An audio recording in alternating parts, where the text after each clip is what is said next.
और महालक्ष्मी सेल्स आपके लिए तैयार है लेटेस्ट कंज्यूमर अप्लायंसेस के साथ। Branded air conditioners, best brands, best offers के साथ आपके लिए अवेलेबल है महालक्ष्मी सेल्स में। एयर कूलर्स जो आपके पूरे घर में ठंडी हवा से आपके दिन को और खुशनुमा बनाए। Single door refrigerator, double door refrigerators, inverter battery, deep freezers, visi cooler, LED televisions, semi and fully automatic washing machines, water purifier, RO plus UV, आटा चक्की, water dispensers, water coolers, mini refrigerators, सभी appliances best brands के best offers के साथ आपके लिए available है Mahalaxmi sales में।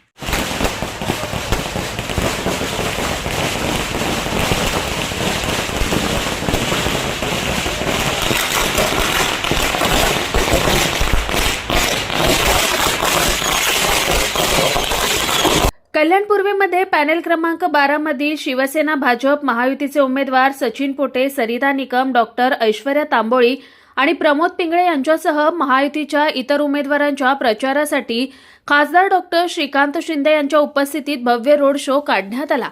या road शोच्या माध्यमातून महायुतीकडून जोरदार शक्तीप्रदर्शन करण्यात आलं। मोठ्या संख्येने कार्यकर्ते व नागरिक सहभागी झाल्यानं परिसरात उत्साहाचं वातावरण पाहायला मिळालं। रोड शो दरम्यान प्रतिक्रिया देताना खासदार डॉक्टर श्रीकांत शिंदे यांनी महायुतीचे पैकीच्या पैकी उमेदवार निवडून येतील असा ठाम विश्वास व्यक्त केला। लोकांचा आम्हाला अत्यंत चांगला प्रतिसाद मिळतोय, त्यामुळे महायुतीचे उमेदवार मोठ्या मताधिक्याने विजयी होतील असं ते म्हणाले। तर राज ठाकरे यांच्या आजच्या कल्याण दौऱ्याबाबत राज ठाकरे यांनी त्यांच्या उमेदवारांना विचारलं काही दबाव आहे का? याबाबत विचारलं असता डॉक्टर श्रीकांत शिंदे यांनी त्यांना निवडणुकीच्या शुभेच्छा दिल्या। मात्र त्याचवेळी सल्ला देताना त्यांनी सांगितलं की राज ठाकरे यांनी आपल्या उमेदवारांना विचारलं पाहिजे, त्यांनी उमेदवारी अर्ज का मागे घेतले।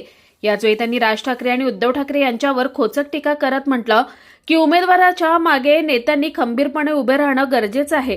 त्यावेळी उमेदवार पूर्ण ताकदीने निवडणुकीत उतरतो, मात्र यांचे नेते प्रत्यक्ष मैदानात कधीच बाहेरच पडत नाहीत। सुरू होते आणि लोकांचा प्रचंड उत्साह आहे, त्याचबरोबर प्रतिसाद आहे आणि 100% जे आहे हे कल्याण डोंबिवलीमध्ये पैकीच्या पैकी महायुतीचे जे आहे उमेदवार निवडून येतील। शुभेच्छा। इलेक्शन चालू आहे तर गाठीभेटी तर घ्यायलाच लागतील, बाहेर निघायला लागेल।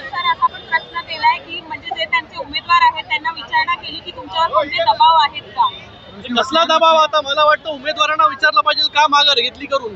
कार्यकर्त्याच्या मागे जे आहे नेत्यांनी उभं राहायला लागतं। जेव्हा जो कार्यकर्ता जो आहे हा पूर्णपणे ताकदीने इलेक्शन मध्ये उभा राहतो, यांचे नेतेच बाहेर कधी पडत नाही, तर उमेदवार कसे काय राहतील?